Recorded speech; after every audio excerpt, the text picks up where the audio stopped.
Chapitre 6. Le grand détachement de la forme. L'empathie.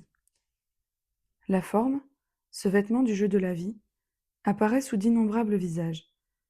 Plus l'initié s'élève dans l'ardeur de sa foi, plus grandes sont les épreuves qui le façonnent.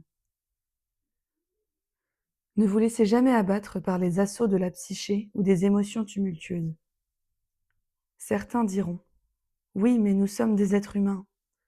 À cela, je vous invite à dépasser cette pensée parfois très confortable, car la véritable nature de l'être humain est l'essence divine. N'allez pas croire que je prône l'absence d'empathie, car Dieu réside en chacun de nous, et l'empathie est le fleuve qui irrigue notre nature spirituelle. Ce qui est antipathique ne fait que témoigner d'un lien trop étroit avec le personnage, ce masque que nous portons et que nous appelons l'ego.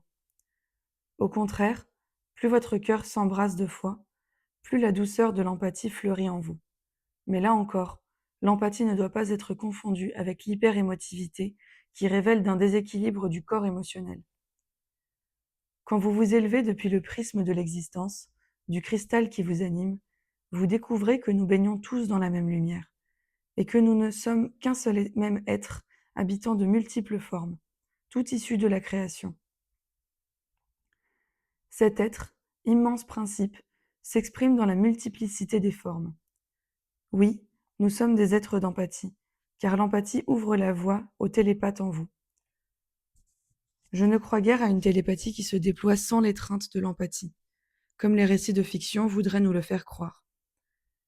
Réduire cette faculté exaltante à de simples fréquences mentales, c'est ne pas saisir l'être dans son intégralité, dans son essence divine.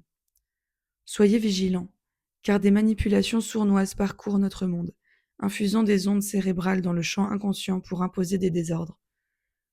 Ce sont de véritables armes déguisées en promesses de progrès.